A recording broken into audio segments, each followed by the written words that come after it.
Welcome back to We Chats with Brilliant People. In this We Chat, retired Lieutenant Commander Navy SEAL Brian Iron Ed Hiner talks about his life as a Navy SEAL, as a leader of SEAL basic and advanced training, and how the principles he learned in this environment helped him be resilient and a leader. He's passionate about helping others and now offers up this vast experience base as a coach and consultant specializing in leadership, team building, mental toughness, resiliency, and personal conflict resolution. His book, First Fast Fearless, How to Lead Like a Navy SEAL, describes not only what Navy SEALs go through in training and during deployment, it also goes through how we can learn from these experiences for resilience and leadership. Enjoy this wee chat with this inspiring man. Bye for now. Welcome to We Chats with Brilliant People, hosted by Dr. Allison Rodius, Professor of Sports Psychology at John F. Kennedy University. In each episode, Allison talks to highly successful people in music, sport, and the boardroom. She digs into the mental training techniques that they use to ride out the waves that challenge them in work and in life. So enjoy these wee chats with brilliant people.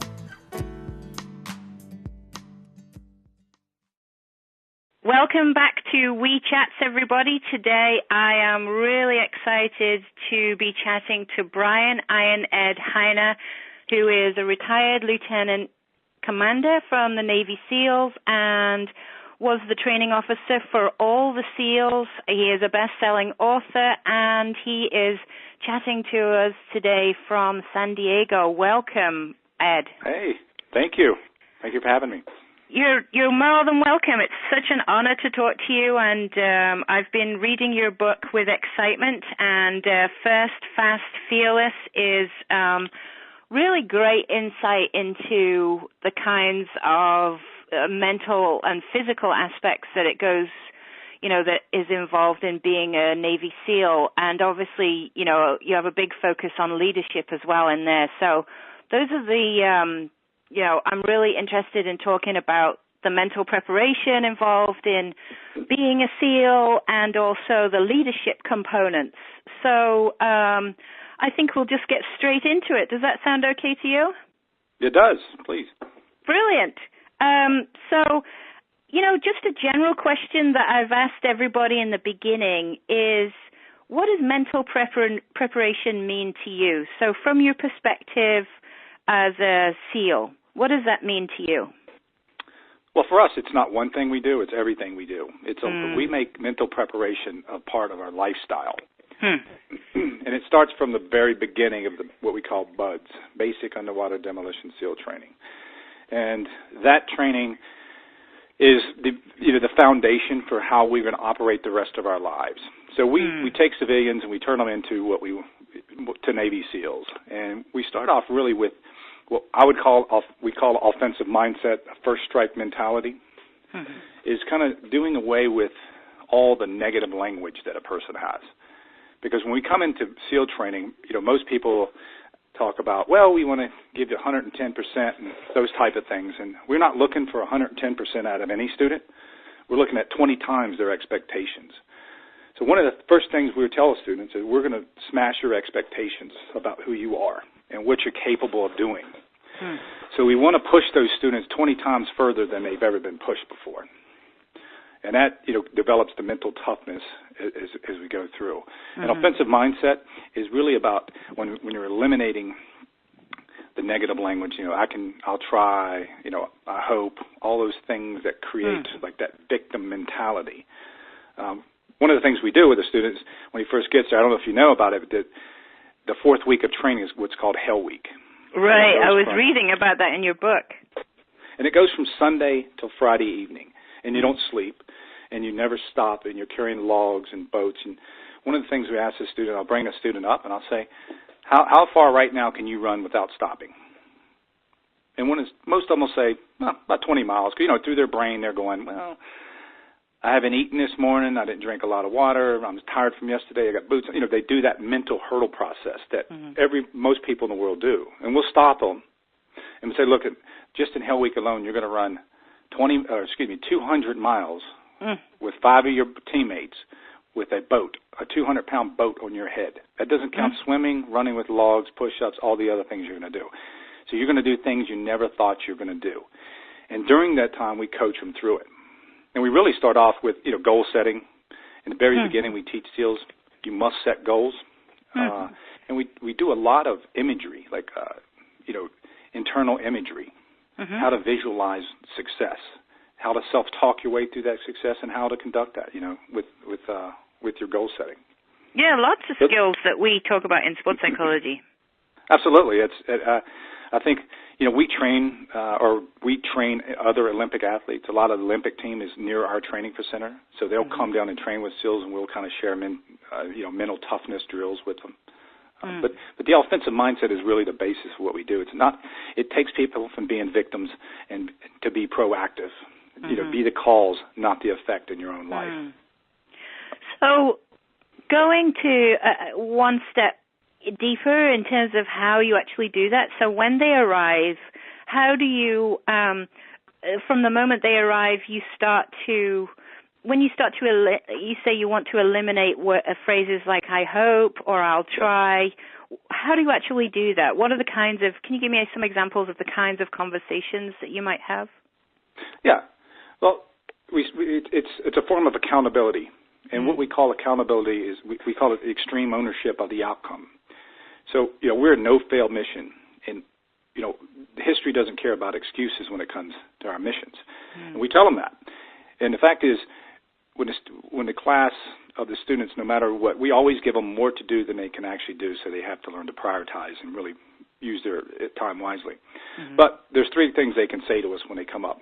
Like, did you succeed? Yes, no, or politically correct term would be, I messed up. So we don't allow excuses. And we understand that people are going to fail, and that's okay. And we give them their beating, so to speak, and then we coach them and carry on.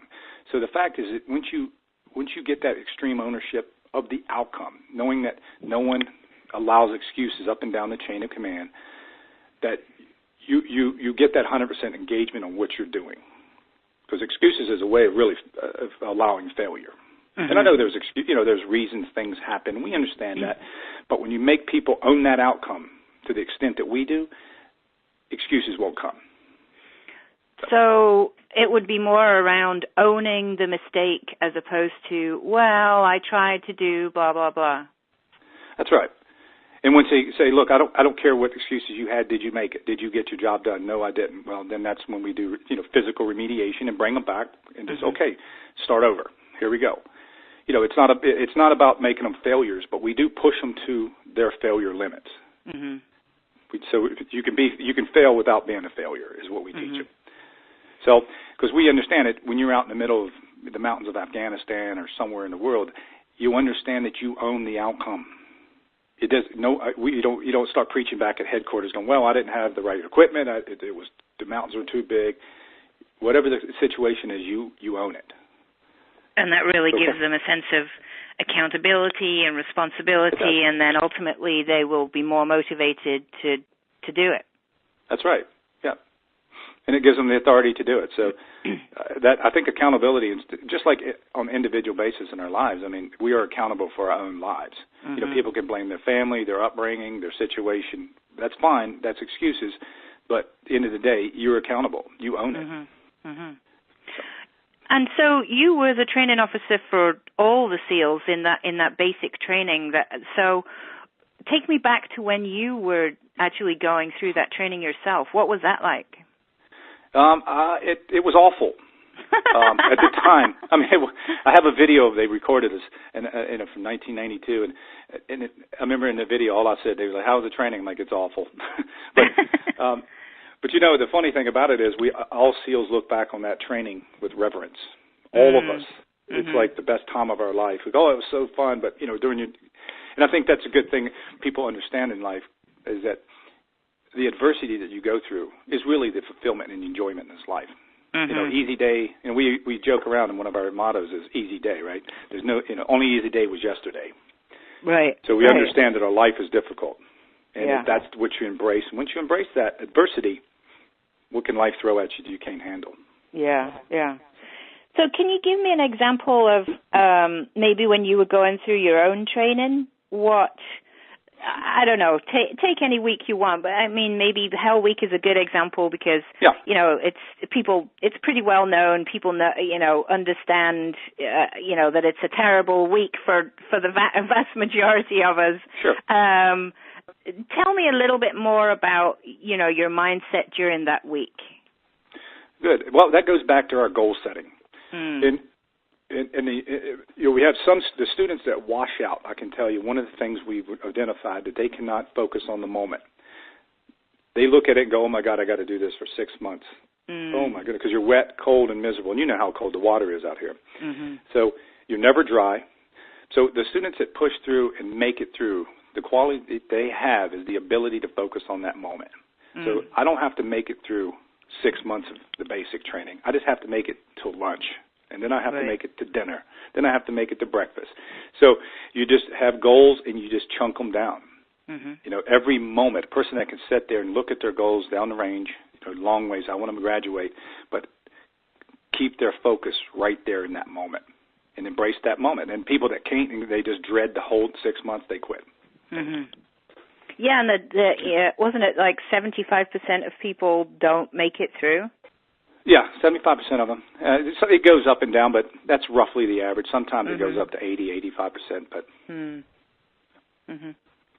So can you take me to one of those, I don't know, for me, I imagine the night is worse. So take me to one of those nights where you were experiencing, you know, the time. Are you you're on the beach the whole time, I think? Yeah, or in the water? Okay. Into water, right, that's right. Yeah. So take me through, you know, an experience that you had during one of those nights, and maybe you can just describe what that was like. Well, that's good. That's a good question. You know, we try to build this into the program and just let the students. We're not like the Marine Corps where we're out there yelling and screaming all the time. We let the cold water do the work for us. But I remember, you know, one night it was about Wednesday, and we'd already been up for 3 solid days, or 4 days actually. The water temperature was about 55 degrees, and we had been in and out of the surf zone all night. It was 2:30 in the morning. The steam was coming off the water, and we were out there in the surf zone, standing up to our waist, getting hammered by the surf at night. And I remember, you know, everyone was just kind of looking down at the water, just suffering. And we realized at one moment someone started to sing, and we started singing a Jimmy Buffett song, "Wasting Away Again in Margaritaville." And then before you know it, and there's a term we use is false motivation is better than no motivation at all. But that one person starting to sing in defiance got us all. We all started singing at the top of our lungs. The instructors were screaming at us, "Shut up!" But you know, really, they wanted us to continue to sing. It's like, you know, because when you're in the worst dire situations, humor is a key. Always kind of be a playful person, and you know, that defiance, and that really stuck with me. I'm like, you know what? One person can pick up other people really quickly, and just by going through the motions sometimes of being motivated, it can motivate you. It's kind of like picking yourself up by the bootstraps. Yeah, and it's contagious because, like you said, it's you know, it had such an impact on the other people. That's right. It is contagious, and fear is contagious. So is motivation. And a lot of people, all it takes is just that moment. So in our organization, really, we build in a very a strong sense of humor. It's critical, especially in the more serious the situation gets, the more humor is built into it. Because you can defy death itself by having a sense of humor. Because you can't be scared and laughing at the same time. Can you give me an example of when you would try to either inject humor or encourage them to be humorous or see the lighter side? It happened all the time, especially in combat, where, you know, we would develop a certain mission, and, you know, for instance, say one of the worst parts of the city of Ramadi, western Iraq. That was one of the worst parts of the city, and face of the earth when we were there. And we would develop a mission, and when we look at where it was located, where the target was, we'd all get that just sinking bowling ball feeling in your stomach, knowing this is probably their last mission. But we'd all sit around afterwards and we'd just start laughing about it, making jokes. Who's going to die first? It sounds a little morbid, but the fact is, you have to be the cause and effect of your life. Right? You can't let your life affect you as much. So we're always on the offensive, always trying to, working to be the cause of the effect. And that humor, hey, once you start laughing, you're like, oh, okay, we've thought about the worst. Now what? What are you going to bring to it? So, yeah, it's a very strange kind of way of looking at the world, but it does work. In any organization, I tell corporations this as well, inject humor. I mean, you don't have to be a bunch of wise guys, but at the same time, make it a playful environment. Because when you have that playful environment, people are happy and laughing. The physical parts of your brain, the frontal lobe, the executive parts of your mind start working. And that's when you need it, right? When the fear is turned up, that's when you need to be able to think most creative.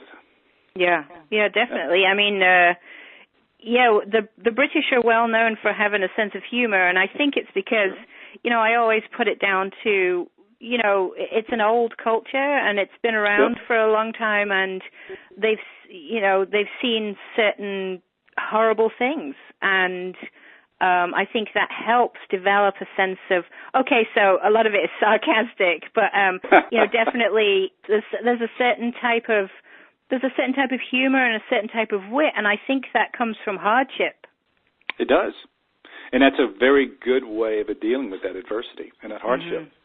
Yeah. So it's interesting because I work a lot with sports performers and musicians as well, but I've never worked with anybody in the military, and that's, to some extent you could argue, well, that's the ultimate in performance, because the price isn't it's not about winning a tournament or doing a great performance necessarily. I mean, it's a life or death situation, or it can be. It is, yeah. I mean, every mission is pretty much a championship bout, if you will, and you need to be more creative than the enemy, so the enemy doesn't have lessons learned after the fight. Yeah. You want to win. So we learn lessons. They don't. We don't want them to learn the lessons. Right. Yeah, you definitely want to win, because there just seems to be more at stake. Does that add to the stress, or do you think the training that they go through enables them to work through it and to cope better? Well, I think the training is the key to it. Because the worst gunfights we've ever been in was in training. So we train past anything we'll ever see in combat. So the first time someone sees it, it's not in combat. It's been in training. Just like, you want to compete as hard as you can in training, so when you get into the final match, it's nothing but fun. And our training, I mean, it does take people to their limits. And, that is what makes us, gives us the strength, is to be able to be better than our enemy. And we know it. And we always say that one thing you can ask a SEAL is a SEAL will never compare himself to any other branch of service anywhere. They just won't. And if you hooked them up to a lie detector test and said, who is the best in this world, they'd say, we are. And they would pass the lie detector test because they truly believe it. And they truly believe it through their training. That's what excels them in combat. They believe they're going to win at all costs. Like the movie Lone Survivor that people have seen, that was a situation was unwinnable, it seemed. But Marcus Luttrell found his way out of it. He fought his way through it. Yeah, it's fascinating. So, for the benefit of the listeners, just remind us, how long is the total training? Because it's several years, isn't it? Well, it's the basic training is 6 months, almost 6 months long, and then to qualify for your first deployment is 2.5 years. But as long as you're a SEAL, you're training. You go on deployment, you come back, you train, you go on deployment, you come back, you train. So it's a continuous cycle. It never stops. Your training is never complete. That's a great way of thinking about it. And I didn't realize, and maybe the listeners won't either, that you take people as civilians. You don't I thought that you took people from other aspects of the military, but it's all civilians. That's right. We're the only branch in the Special Forces that does that. And the reason we do that is we want to, as we call it, from cradle to grave. We want to inject our values, and we want to get the right person from the very beginning and say, this is how we conduct ourselves, this is who we are, and we want to train them from the beginning so there's no bad habits, so to speak. So our culture is developed from day one with them. So as we're wrapping up, I wanted to also just touch a little briefly on the leadership side of what you've done. How was it like? What was it like leading your fellow SEALs?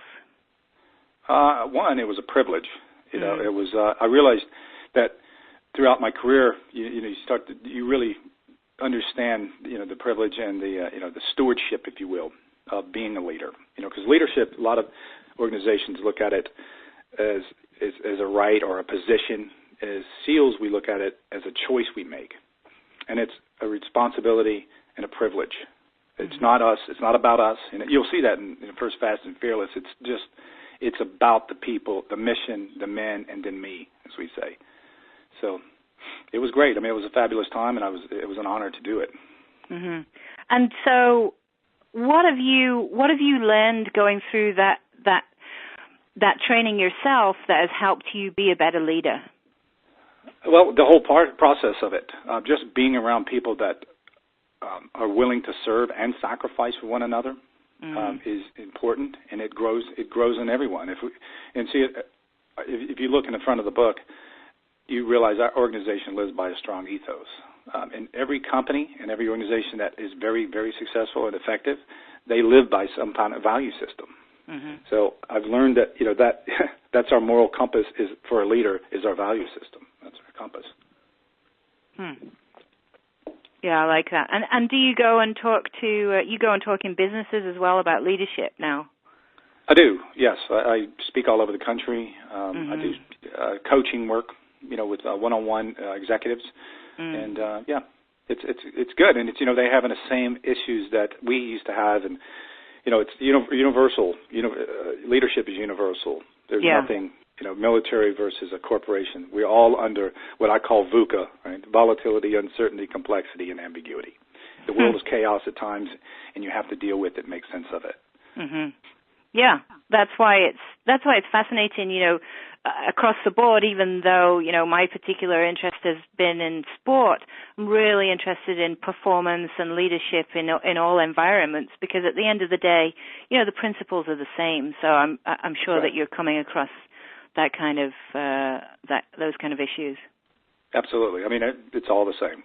You get to the essence of it. I hope that's what I made in the book, is I found the essence of it.